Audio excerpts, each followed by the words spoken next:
This is the CBS Evening News. Connie Chung reporting. Good evening. The mayor of Charleston, South Carolina, appealed to members of his own community and the rest of the country today to help victims of Hurricane Hugo. There's still no electricity or drinking water in Charleston, and it may be weeks before they are fully restored. Frank Courier has more.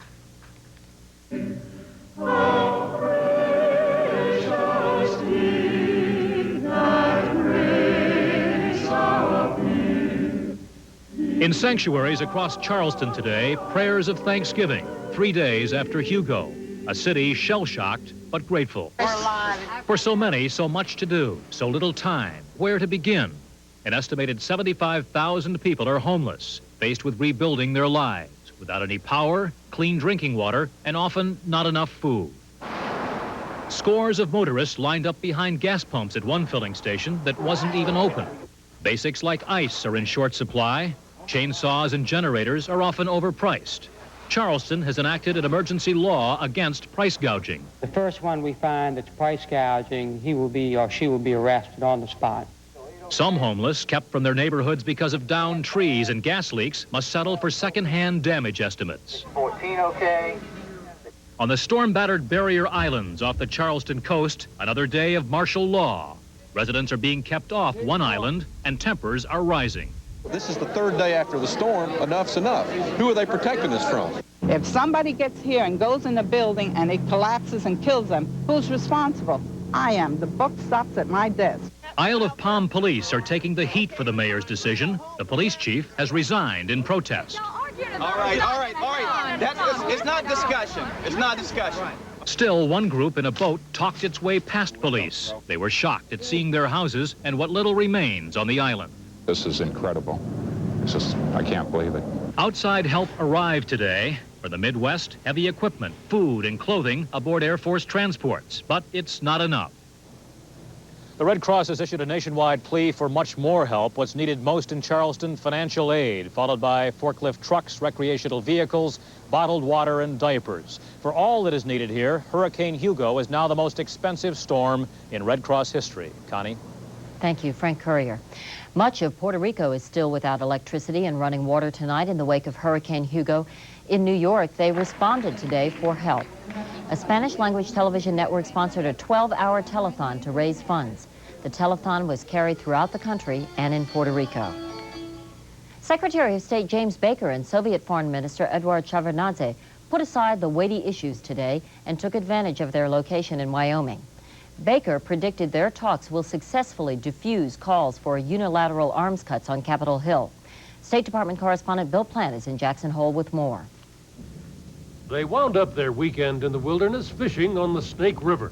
The Secretary of State in water over his waist, the Soviet Foreign Minister casting tentatively from the bank.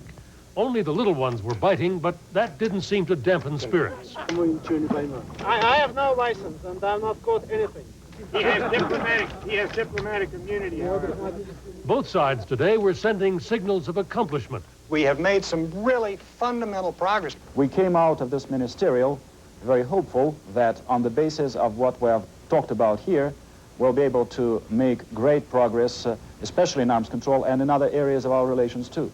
The Soviets, pushing for a treaty on strategic nuclear weapons, offered to sign a START treaty without limits on the U.S. Star Wars program, as long as no space weapons are deployed. But the administration's chief policymakers did not exactly rush to embrace quick movement on a treaty. We're moving in these areas at our own pace and trying to make solid progress, not headlines. It would be fair to say that we've made some progress here, but we certainly haven't finally resolved these issues. We want a START agreement, but we don't want one that we can't get ratified. And ratification is indeed what seems to be the key. The Soviets, for whom such a treaty is priority number one, have systematically moved to eliminate every single major U.S. argument against it. But even so, Secretary Baker plainly doesn't want to move until he thinks that he can outflank conservative opposition in the Senate. Connie? Bill, what can overcome conservative opposition on arms control? Well, first of all, Connie, conservatives will probably say that the Soviets have done a very clever move here and have just simply shifted their veto power over an arms control treaty down the road. But there's another fundamental problem, and that is that the debate in the United States over what weapon systems we are willing to pay for. That's been going on now for 15 years, and until it is resolved, it's going to be very difficult to come to final agreement on an arms control treaty. All right. Thank you. Bill Plant in Jackson Hole, Wyoming. Just a moment ago, I spoke with CBS News Moscow reporter Jonathan Sanders, who told us the Soviets are not happy with the timing of the summit planned for next spring or summer. Connie, the Soviets aren't treating this as any big fireworks. They've been very quiet and downbeat in their coverage. The Soviets wanted more in the way of a summit. They wanted more sooner. They didn't get it, and so they're a little perplexed as to what to do next. Also, they're absolutely preoccupied with what's going on at home. Some parts of the country are in a near state of civil war. There are demonstrations everywhere, and the new Soviet parliament's getting ready to meet, so they're concentrating on home matters. Jonathan, are you getting this feeling from the Soviets simply through press reports, or have you spoken with Soviet officials? I spent a good deal of this weekend with high Soviet officials. They were willing to talk about shortcomings in their system, problems in the economy, a threatened civil war in Nagorno-Karabakh. One of the things they weren't talking about was a summit or the meeting in Jackson Hole. They're very concerned with what's going on inside this country. It's like Americans were in the 1960s when we were preoccupied with riots in our cities and the civil rights movement. We weren't thinking of foreign policy, and neither are they. Thank you. Jonathan Sanders in Moscow. CBS News White House correspondent Wyatt Andrews is at the United Nations now. President Bush will be speaking to the UN General Assembly for the first time as president tomorrow. Wyatt, does the Bush administration realize that the Soviets have such a lukewarm reaction to the summit? Connie, I think that they read into the Soviet newspapers and the reaction like everyone else does, but I don't think that it concerns them at all. What Gorbachev is playing is a very classic game of expectation politics. In other words, they don't make very much of the summit news now, but you can believe that if when Gorbachev sets foot at Andrews Air Force Base, if the summit's held in Washington, the Soviets will be covering it wall to wall, and Gorbachev looks great. So it's a game of skillful politics that the administration has come to expect from Mikhail Gorbachev. In fact, Gorbachev has rather skillfully gotten Mr. Bush to agree to this summit. When the Bush administration, at a time when the Bush administration knows that giving Gorbachev does help him domestically, will help him look good as if he's successful in foreign politics, they've come completely around in the last week saying, still playing hard to get, saying that Mr. Bush even almost made fun of holding a summit at one point saying, well, I don't want to get together with him just to sign fishing agreements. Now, all of a sudden, without a clear treaty in sight, they are holding this summit. So I don't think that they expect anything other from Gorbachev. And Wyatt, what can we expect from the president's UN speech tomorrow? Connie, look for two things. The White House has promised a headline on chemical weapons. Mr. Bush will have some proposal, they say, on a global ban on chemical weapons. Also, a meeting with Israel's labor leader, Shimon Peres, at a time when a new peace plan from Egypt is on the table. Connie. Thank you, Wyatt Andrews. Still ahead on the CBS Evening News, the battle over capital gains on Capitol Hill. And later, how the people of one small South Carolina town survived Hurricane Hugo.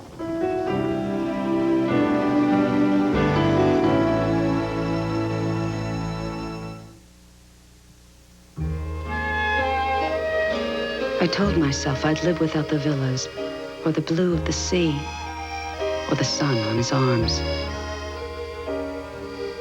Then why was I so glad when he appeared, and we were back in our old cafe, where the coffee tasted rich beyond compare. Discover decaffeinated rich French roast from Maxwell House. Rich French roast coffee. We can't give you France, but we'll give you the flavor. Feel your oats with Post Oat Flakes. Feel your oats with Post Oat Flakes. Golden toasted flakes with whole grain oat nutrition and a crunchy oat taste. Feel your oats with Post Oat Flakes. How's Mama doing? She okay? It's already happening. People calling long distance with one free month of U.S. Sprint. To get your free month, call Sprint now. This is one offer that seems to be catching on. Thousands of years ago, the world was introduced to a vehicle that could hold plenty of cargo and travel in some of the worst weather. This year, history repeats itself. The new four-wheel drive Subaru Legacy wagon. After thousands of years, man still can't improve the weather. only the way he travels through it. See your Subaru dealer for details on the special value lease program. In Texas today, federal investigators reenacted the truck and school bus collision that killed 20 children last week. They got some clues about the speed of the vehicles, but they still don't know whether the bus wound up in a water-filled pit as a result of the collision or evasive action. A big battle is shaping up in Congress this week over the president's proposed cut in the tax rate for capital gains, and the Democrats have a lot riding on the outcome. Eric Engberg reports on capital gains and political losses. When the House votes this week on whether to cut capital gains taxes, more than money will be on the line. The Democratic Party's new leadership team, criticized for giving President Bush too long a honeymoon, has proclaimed the tax issue as the one where Democrats can show that they are for the little guy. The Bush plan, on the other hand, is designed to keep Leona Helmsley's dream alive, that only little people pay taxes. Critics have been saying the first order of business for the party is to show that it's awake. When I go around the country and talk to Democratic leaders, both party leaders and elected officials, they say to me, when are you guys going to take the gloves off? The calls to end the honeymoon have gotten more insistent as the Democrats see the potential for losing congressional seats next year. I think that now we have given an appropriate period of deference to the newly victorious president. I think it is time now for a new approach. The approach chosen by the party's new leadership: carefully pick some fights with the White House. On drugs, claim the president is spending too little. On education, stage a preemptive photo opportunity at a high school before the president's education summit. On foreign affairs, claim Mr. Bush has lacked vision in dealing with Gorbachev and the revolutionary changes taking place in Eastern Europe. This strategy is far from being surefire. The problem is whenever Democrats come up with a better idea or different idea, it's invariably a more expensive idea. And therefore the president can say, well, there go the Democrats again, talking about more spending and more taxes. And that problem for the Democrats is highlighted by the coming vote on capital gains tax reduction. The leadership may not be able to hold enough Democratic votes in line to win the showdown they have staged. Eric Engberg, CBS News, Washington. President Bush, the self-proclaimed education president, hosts his education summit this week for the nation's governors. The president says he's concerned that taxpayers are not getting their money's worth from the public education system. One program that is working in several states is aimed at giving children a head start on their education at home. Ready? We'll put your left foot in, you place your left foot out. When Beverly Sheard entered kindergarten this year, she already had a leg up on learning. Can you make a rectangle? That's because for the past year, her mother has been spending 20 minutes a day teaching her to count, recognize shapes, and name colors. Which one of these pictures over here matches this one? It's called Hippie, a home instruction program designed to help low-income and educationally disadvantaged families in Arkansas get a better start in school. Oh, it's very exciting. I mean, the results are absolutely indisputable. The children's learning capacity goes way up. Their readiness to start kindergarten is dramatically higher.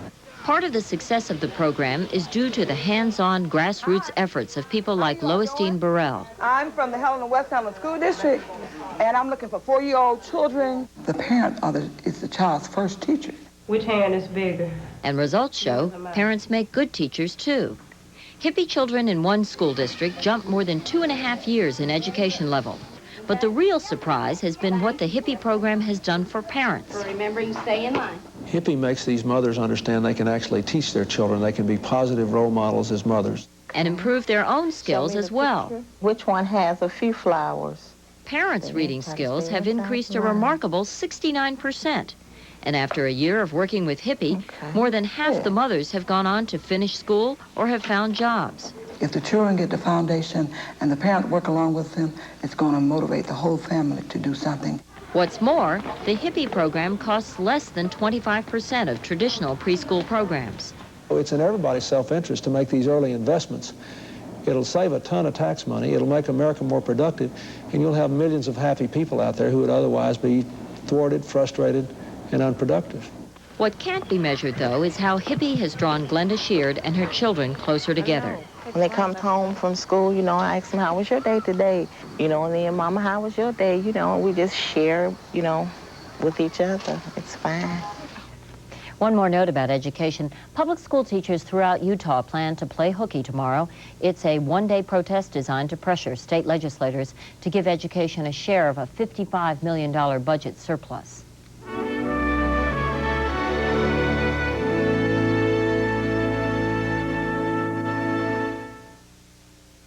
Think I'm fit? You don't know the half of it. Mike Garfield for Kellogg's Bran Flakes. It takes a lot of training to get fit on the outside. But there's another Mike Garfield inside. And to help keep our inside as fit as our outside, we eat only one kind of bran flakes. Kellogg's Bran Flakes. It's got plenty of that bran everyone's eating today. Helps you stay fit on the inside. And it tastes good. Kellogg's Bran Flakes. Helps keep the inside as fit as the outside. When summer wear needs special care, trust Woolite in your machine. From sunning wear to stunning wear, whatever clothes need special care, trust in your machine. I just did something incredible. 5 minutes ago, I had gray hair, but now I don't. And this is what did it. New Option Instant from Clairol, the advanced way to get rid of the gray. New Option Instant for men is different. There's no messy mixing. It's so easy. Just press, apply, and only 5 minutes later, your natural-looking color's back. Hair even feels thicker. So why look like this? When you can look like this. New Option Instant from Clairol, the advanced way to get rid of the gray. Not this much, not this much, just this much. New Advanced Formula Kaopectate works fast to relieve diarrhea and cramps, and it tastes better, too. New Advanced Formula Kaopectate, more than ever, the diarrhea specialist. Colombia's 4,600 judges threatened today to go on strike unless they get better protection against drug terrorists. Some 50 judges have been killed in the last 8 years, most of them in apparently drug-related incidents. Monica de Graaf, who resigned as Colombia's justice minister because of the drug war dangers, arrived in Miami today. Her husband and child are staying at an undisclosed residence there. De Graaf was the 8th justice minister to quit in the past 3 years. Israel struggled today with its second government crisis in 3 months. This time, it's over Egypt's proposal for peace talks between Israel and the Palestinians. More on the flap this is causing in Israel from Betsy Aaron. There he was on Israeli television this week, Egypt's President Hosni Mubarak pressuring Israelis over the heads of their government to push his peace plan. And what's more, the PLO's Yasser Arafat talked to Israelis, saying he wants to negotiate with them. No preconditions, to be fair. Not your conditions, not my conditions, no preconditions. And then there was Mubarak's meeting with Defense Minister Yitzhak Rabin. Rabin accepting Mubarak's proposal. It's important that Israel will not appear as a country that hesitates to take risks, and I stress, risk also for peace. As Rabin tripped across the pyramids, Prime Minister Yitzhak Shamir was not amused. He's threatening to dissolve the Likud-Labor coalition if Labor refuses to get in line. What is totally unacceptable in the Egyptian plan to Shamir and the Likud is the notion of trading territory for peace, along with the notion of allowing the PLO to name the participants in the negotiations. Eventually, Mr. Shamir will have to come to terms with the fact that he will negotiate with Palestinians, whoever they are. In the West Bank and Gaza, it's been business as usual. So far this month, 19 Palestinians have died, 6 of them under the age of 15. Betsy Aaron, CBS News, Tel Aviv. Beirut reopened both its airport and seaport today, 6 months after they were closed because of fierce fighting. The reopenings came in the wake of acceptance of an Arab peace plan by Christian leader Michel Aoun. Syria agreed to the plan earlier.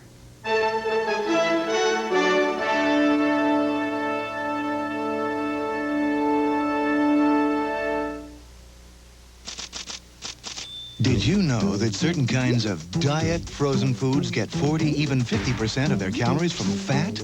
Fat! Eat smarter. The one you can trust is Le Menu Lifestyle. Every serving is under 300 calories, helps you limit sodium, cholesterol, and is low fat. The only thing we didn't touch is the taste. Le Menu Lifestyle. Eat smarter. There's an enemy in your car's engine, friction. That's why you need the special quality of Pennzoil motor oil. Pennzoil exceeds the API's highest standards for maximum protection.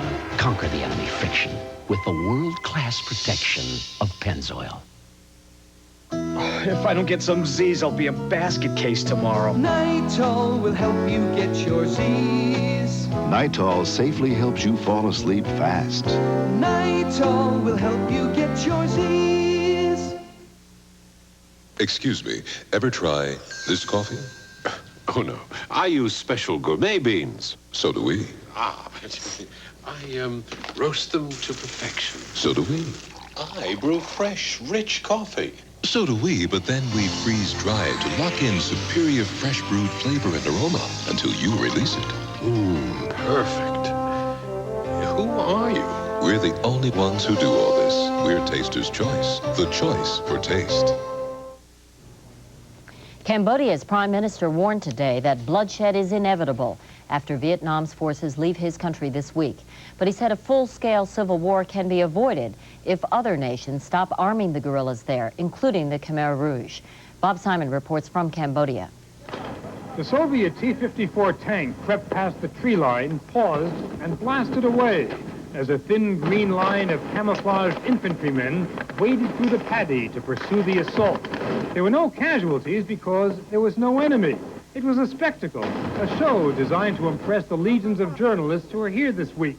Hollywood had come to Cambodia. The theme of the movie, the Cambodian army is strong. Therefore, the Cambodian government will survive.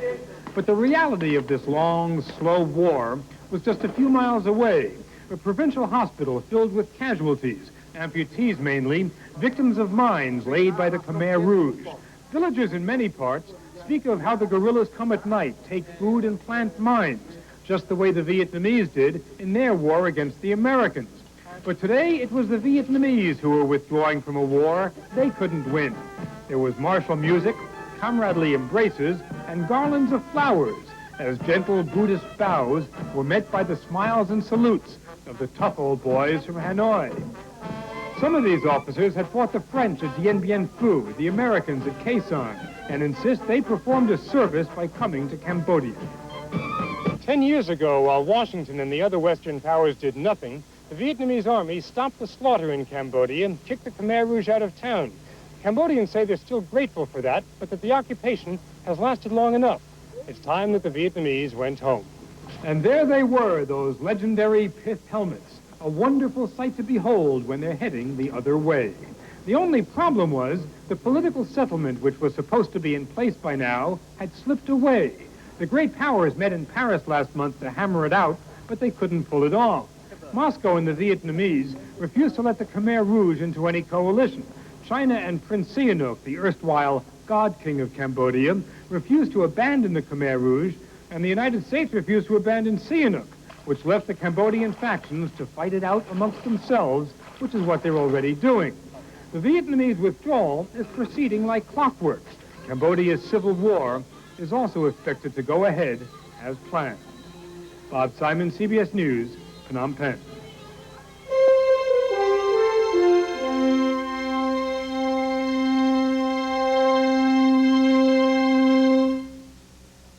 Subaru apologizes to the residents of Casa Grande, Arizona, for driving the new Subaru Legacy 60,000 miles in 19 days for a new world record. If you're listening, Casa Grande, thank you. The delicious crunch of crackling